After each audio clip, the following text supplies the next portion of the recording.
Malatokmachka adalah sebuah desa kecil di wilayah Zaporizhia, Ukraina. Desa ini hanya seluas 3 mil persegi, 8 km persegi. Dan sebelum perang dimulai, desa ini dihuni sekitar 3.000 orang. Ini salah satu dari banyak permukiman kecil Ukraina yang diserang mesin perang Kremlin. Namun berbeda dengan banyak tempat lain, Malatokmachka belum direbut, meski Rusia telah mengerahkan segala yang mereka miliki ke tempat ini lebih dari 4 tahun. Kota kecil yang hampir tidak pernah didengar oleh siapapun di dunia ini telah menjadi lokasi salah satu pengepungan terlama dalam sejarah. Tempat ini kini menjadi jalan buntu paling memalukan di garis depan Rusia. Bagaimana ini terjadi? Untuk memahaminya, kita perlu melihat kisah lengkap Malatokmachka dan mencari tahu mengapa tempat ini sulit ditaklukkan pasukan Kremlin. Berlokasi di distrik Polihi, bagian tengah Zaporizhia, tempat ini telah lama akrab dengan peperangan dan tragedi. Tempat ini didirikan pada akhir abad ke-18 pada masa Kekaisaran Rusia oleh para pemukim dari wilayah Kiev, Chernihiv, dan Poltava untuk memulai hidup baru dan mencari kehidupan yang lebih baik. Pada abad-abad berikutnya, desa ini mengalami Perang Dunia I dan pertempuran berdarah Perang Kemerdekaan Ukraina, serta beberapa kali berpindah tangan. Malatokmachka berhasil selamat dari Holodomor atau kelaparan Ukraina, salah satu tragedi terbesar dalam sejarah Ukraina yang menewaskan sekitar 3,5 hingga 5 juta warga Ukraina. Sebanyak 281 orang berasal dari desa ini. Saat Perang Dunia II, wilayah ini diduduki Nazi Jerman, lalu dibebaskan Tentara Merah yang kemudian mendorong pembangunan monumen untuk menghormati tentara penyelamat desa. Namun, semua itu tak bisa mempersiapkan Malatokmachka untuk kejadian berikutnya. Meski menghadapi semua tantangan itu, kota kecil ini berhasil bertahan dan bahkan berkembang sampai batas tertentu. Desa ini tergolong makmur di Ukraina, memiliki industri lokal, infrastruktur, dan salah satu penjara terbesar di wilayah itu yang menyediakan lapangan kerja bagi warga. Namun ketika tahun 2022 tiba dan invasi besar-besaran Rusia ke Ukraina dimulai, Malatokmachka segera mengalami nasib suram yang sama seperti banyak pemukiman Ukraina lainnya di wilayah timur negara itu. Desa itu direbut oleh Rusia dalam serangan awal. Meski Ukraina berhasil mengusir Rusia beberapa bulan kemudian, penderitaan desa itu belum berakhir. Pada Juni 2022, hanya beberapa bulan setelah perang dimulai, artileri Rusia menghantam desa itu dan menghancurkan banyak bangunan yang telah berdiri puluhan tahun. Gedung Dewan Desa misalnya hancur akibat penembakan Rusia dan penjara rusak parah hanya beberapa minggu kemudian. Jumlah penduduk desa itu cepat menurun karena banyak yang melarikan diri demi keselamatan. Kurang dari 100 orang tersisa, sebagian besar terlalu tua, sakit, atau tidak mau meninggalkan rumah yang sudah ditempati seumur hidup. Pasukan Rusia dengan cepat merebut wilayah di Zaporizhia, membuat Malatokmachka yang hanya 1 mil dari garis depan segera jadi target utama Kremlin. Mereka menguasai pemukiman sekitar, dan untuk sementara, nasib Malatokmachka tampak tinggal menunggu waktu. Namun pada Mei 2023, desa itu sudah tidak seperti dulu lagi. Laporan menyebutkan alun-alun pusat Malatokmachka penuh lubang bekas hantaman peluru artileri Rusia. Pecahan peluru berserakan di jalan dan fasad sekolah hancur akibat ledakan. Warga yang masih di sana harus bertahan tanpa gas, air, atau listrik lebih dari setahun. Banyak rumah mereka hancur berkeping-keping akibat amunisi Rusia dan mereka terpaksa menghabiskan sebagian besar waktu bersembunyi di ruang bawah tanah yang semuanya pada dasarnya telah diubah menjadi tempat perlindungan. Hanya 9 mil atau 15 km jauhnya, pasukan Rusia merebut kota Polihi dan mulai secara paksa mengevakuasi warga sipil serta mengirim anak-anak ke kem-kem yang disebut kem rehabilitasi oleh Kremlin. Tampaknya nasib serupa menanti Malatokmachka. Dan para komandan Rusia kemungkinan melihat desa itu sebagai lokasi yang sangat strategis untuk direbut, mengingat jaraknya hanya sekitar 1 mil dari Orikhiv dan sekitar 23 mil atau 37 km dari Zaporizhia sendiri. Menguasai tempat ini akan memungkinkan pasukan Rusia untuk membangun pijakan yang dapat mereka gunakan untuk maju menuju target yang lebih besar dan lebih penting, sekaligus menambah tekanan pada ibu kota wilayah tersebut. Namun kemudian pada bulan Juni 2023, segalanya berubah. Setelah menahan invasi awal dan tahun pertama pertempuran, serta mendapat senjata baru dari Sekutu Barat, pasukan Ukraina melancarkan serangan balasan besar untuk mendorong pasukan Rusia mundur dan merebut wilayah yang hilang. Serangan balasan ini sangat menonjol di wilayah selatan seperti Zaporizhia, di mana Ukraina sangat ingin mendorong garis depan menjauh dari kota-kota besar dan menunda kemajuan Kremlin. Namun, serangan ini tidak dimulai dengan baik. Memang, serangan pertama yang dilakukan oleh Brigade Serbu ke-47 dan Brigade Mekanis ke-33 Ukraina benar-benar merupakan sebuah bencana. Salah satu kolom tank Ukraina terkena tembakan rudal anti-tank saat mencoba melewati ladang ranjau di luar Malatok Machka. Laporan menyebutkan hingga 25 kendaraan Ukraina rusak atau hancur akibat serangan itu, termasuk minimal 5 tank Leopard 2 buatan Jerman. Hal ini memicu kekhawatiran di media dan analis militer, banyak yang takut serangan balasan musim panas Ukraina gagal sebelum dimulai. Untungnya, mereka salah. Ukraina menghimpun kembali kekuatannya, melakukan reorganisasi, dan bahkan berhasil memulihkan beberapa kendaraan yang rusak. Dengan strategi lebih hati-hati dalam beberapa hari dan minggu berikutnya, mereka segera meraih keberhasilan. Brigadir Jenderal Oleksiy Hromov melaporkan pasukan negara itu merebut hampir 2 mil wilayah di dekat Malatok Machka sejak serangan dimulai. Mereka tidak pernah benar-benar mampu mendorong mundur pasukan Rusia sejauh yang mereka inginkan, tetapi setidaknya mereka berhasil menstabilkan garis depan dan mencegah desa itu jatuh ke tangan musuh. Setelah itu, terjadi periode panjang pertempuran posisi, di mana kedua pihak saling menyerang dan menguji, namun tanpa terobosan besar atau keuntungan signifikan. Pasukan Rusia tetap bertekad merebut Malatok Machka dengan berbagai cara, memakai tank, kendaraan tempur infanteri, pasukan penyerang, dan drone seiring perkembangan perang, namun itu belum cukup. Mengapa begitu? Para analis militer menyebut 2 alasan utama di balik pertahanan Ukraina di Malatok Machka. Faktanya, meski desa-desa seperti ini tampak kecil dan sederhana, banyak di antaranya telah menjadi benteng dalam perang Rusia-Ukraina. Memang, di sepanjang garis depan ada kisah serupa tentang desa-desa tertentu. Beberapa di antaranya bahkan nyaris hanya berupa titik di peta yang terdiri dari satu jalan dengan beberapa puluh rumah di kedua sisinya, namun terbukti sangat sulit bagi Rusia untuk merebutnya. Dengan kata lain, Malatok Machka bukanlah pengecualian. Desa itu adalah bagian dari sebuah tren. Ukraina membuat tempat-tempat ini hampir tak bisa ditembus, misalnya dengan menanam ranjau di ladang, memaksa Rusia melewati jalur yang jelas dan mudah ditebak ke desa-desa. Mereka memanfaatkan drone dengan baik, terutama pada tahap-tahap akhir perang, untuk membantu melacak pergerakan pasukan dan kendaraan lapis baja musuh. Mereka mampu mengantisipasi serangan Rusia dan menyesuaikan pertahanan. Meski sebagian besar desa hancur, desa itu telah diperkuat besar-besaran. Rumah tua dan daca diubah jadi bunker aman, sementara titik-titik sempit strategis dibentuk di jalur sempit, sehingga penyerangan jadi jauh lebih sulit bagi pasukan penyerbu. Keuntungan besar kedua bagi Malatok Machka adalah letak geografisnya. Desa ini hampir seluruhnya dikelilingi dataran tinggi. Meski perang banyak berubah, satu hal tetap sama, siapapun yang menguasai dataran tinggi akan mendapat keuntungan. Walau pasukan punya senjata dan pertahanan baru, mereka tetap tak bisa mengubah hukum fisika.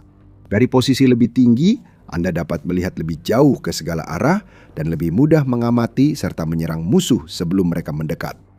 Ini secara efektif berarti bahwa mustahil bagi para komandan Kremlin untuk merencanakan serangan mendadak apapun ke Malatok Machka. Pembela Ukraina selalu 2 langkah lebih maju dengan artileri, drone, dan pertahanan lain yang sudah membidik dan siap menyerang saat ada pergerakan sekecil apapun. Dan begitulah yang terjadi selama waktu yang cukup lama, sepanjang paruh kedua tahun 2023, sepanjang tahun 2024, dan berlanjut hingga tahun 2025 juga. Situasi kembali berubah dan nasib desa itu jadi tak pasti. Sebelum membahas lebih jauh, masih ada lagi yang seperti ini. Jadi, jika Anda merasa terbantu oleh The Military Show, jangan lupa berlangganan. Menjelang paruh akhir tahun 2025, setelah berbulan-bulan serangan yang gagal dan kemajuan yang sangat lambat di banyak lokasi garis depan, para komandan Rusia memutuskan sudah waktunya untuk melakukan perubahan.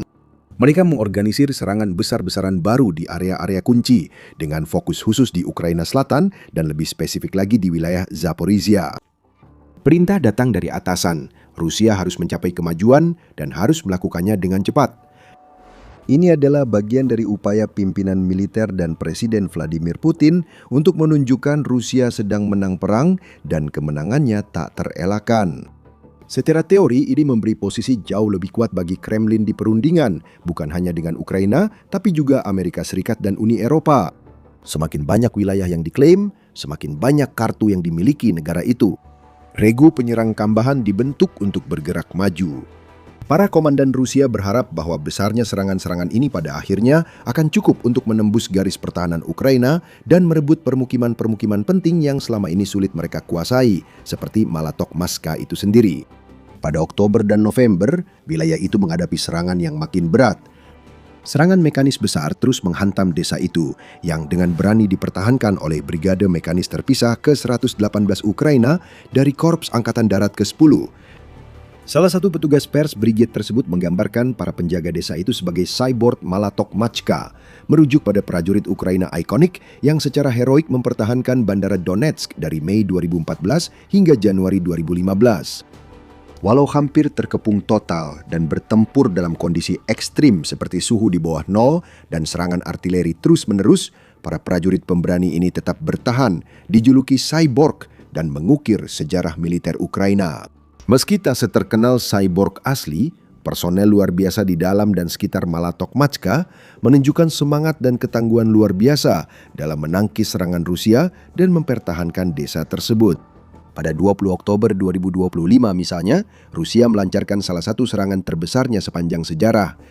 Sebuah kekuatan besar dikumpulkan, termasuk unit dari Resimen Senapan Bermotor ke-71, Kremlin, 2 kompi senapan bermotor tambahan, dan sekitar 26 kendaraan lapis baja termasuk tank, kendaraan tempur infanteri, kendaraan Tiger, dan pengangkut personel lapis baja APC.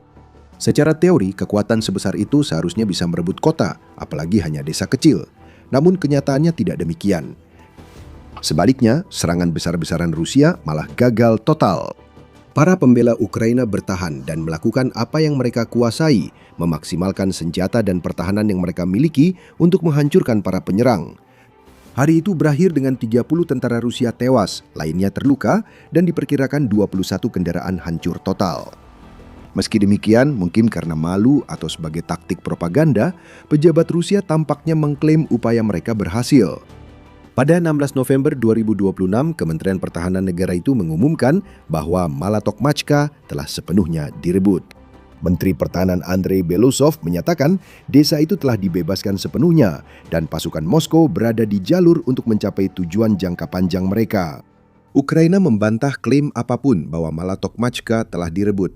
Beberapa hari kemudian, pejabat Rusia diam-diam menarik pernyataan awal karena kembali melaporkan pertempuran sengit di desa itu, bertentangan dengan klaim desa sudah sepenuhnya dibebaskan. Seiring berlalunya minggu dan bulan, dilaporkan semakin banyak serangan yang terjadi, namun setiap serangan berhasil dihentikan oleh para pembela Ukraina. Tokoh media Rusia sering mengklaim desa itu hampir direbut, dan kisah Malatok-Machka bahkan menjadi meme di komunitas militer. Warga Ukraina di dunia maya menggabungkan klip pakar militer Rusia soal keberhasilan di wilayah itu sambil menyindir bahwa tentara nomor 2 dunia tetap gagal merebut desa berpenduduk ratusan orang. Beberapa universitas di Rusia bahkan sampai mengancam akan mengeluarkan mahasiswa yang menyebut Malatok-Machka dengan cara mengejek atau berani menunjukkan kegagalan militer negara mereka. Tapi jangan salah, ini adalah kegagalan yang benar-benar bersejarah. Pada pertengahan Mei 2026, media United 24 menunjukkan bahwa pengepungan Rusia terhadap desa kecil ini secara resmi telah berlangsung lebih dari 1.500 hari. Itu menjadikannya salah satu pengepungan terlama terhadap satu lokasi yang pernah tercatat. Lebih lama daripada pengepungan Kartago oleh Romawi misalnya, yang berlangsung sekitar 1.100 hari. Lebih lama daripada pengepungan besar Gibraltar yang diperkirakan berlangsung selama 1.320 hari. Lebih lama daripada pengepungan Leningrad, Roma, Alexandria, Yerusalem, dan Konstantinopel. Sejarah dipenuhi dengan contoh-contoh tentara besar yang katanya hebat, menghadapi benteng-benteng yang tampaknya tak tertembus dan mengorbankan tak terhitung banyaknya prajurit demi menaklukkannya. Namun sebagian besar contoh itu berkisar pada kota besar dengan tembok kastil besar, gerbang besar, dan banyak pasukan pembela. Sebagian besar peristiwa itu terjadi berabad-abad lalu, sebelum era tank, kendaraan tempur infanteri, jet tempur, drone, dan howitzer, saat tentara hanya memakai senjata sederhana seperti pedang, tombak, busur, dan ketapel. Hal ini justru membuat upaya Rusia merebut Malatok-Machka makin memalukan. Ini bukan kota besar atau ibu kota berbenteng. Tempat ini juga tidak dihuni puluhan ribu orang dan tidak punya pasukan sendiri untuk bertahan. Ini adalah desa yang hampir tidak berarti. Sebuah permukiman yang hangus terbakar dan dipenuhi kawah, di mana sangat sedikit bangunan yang masih berdiri. Seharusnya merebutnya tidak sesulit ini, terutama untuk pasukan seperti Rusia yang telah lama membangun reputasi menakutkan. Puluhan tahun sebelum perang, negara-negara dunia sudah takut pada tentara Rusia. Mereka takut pada persediaan tank kendaraan tempur Rusia yang seolah tak habis, jumlah tentara besar, dan kekuatan yang nyaris tak tertandingi. Mereka menyaksikan dan melihat bagaimana pejabat Kremlin membanggakan kemampuan mutakhir dari rudal terbaru dan terhebat mereka, atau memamerkan tank terbaru mereka dalam parade militer yang megah. Mereka yakin mesin perang Rusia yang tak terhentikan akan mengalahkan hampir semua lawan di jalannya. Semua mitos, aura, dan kekuatan yang ingin ditunjukkan Kremlin kini diruntuhkan saat kita berbicara. Karena kisah-kisah seperti ini membuktikan bahwa militer Rusia tidak sekuat yang dulu ditakuti dunia. Mereka bahkan tidak bisa merebut satu desa pun.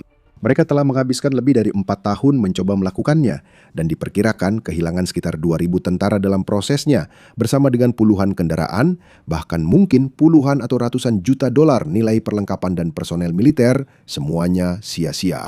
Desa itu masih berada di tangan Brigade Mekanis ke-118 Ukraina.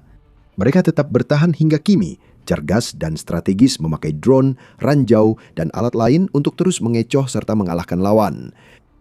Bahkan propagandis garis keras Rusia mengakui kegagalan memalukan negara mereka menguasai wilayah itu, dengan salah satunya membandingkan Malatok-Machka dengan Troy atau Verdun, tempat pertempuran legendaris dalam sejarah. Faktanya, satu-satunya hal legendaris dari Malatok-Machka adalah kemampuan Ukraina mempertahankannya.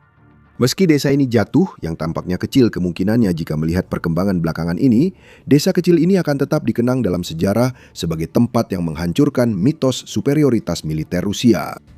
Ini hanya salah satu bagian runtuhnya Kremlin. Pelajari lebih lanjut tentang serangkaian kegagalan negara itu yang terus berlanjut dan bagaimana Ukraina memanfaatkannya dalam video ini yang membahas salah satu serangan jarak jauh terbesar dan paling berhasil Ukraina ke infrastruktur Rusia sebagai respons atas serangan rudal di Kiev. Atau tonton video ini untuk mengetahui bagaimana Ukraina akhirnya menemukan penangkal yang sangat efektif terhadap serangan bom luncur Rusia yang tiada henti. Jangan lewatkan analisis dan berita terbaru perang Rusia-Ukraina langganan The Military Show sekarang. Terima kasih sudah menonton.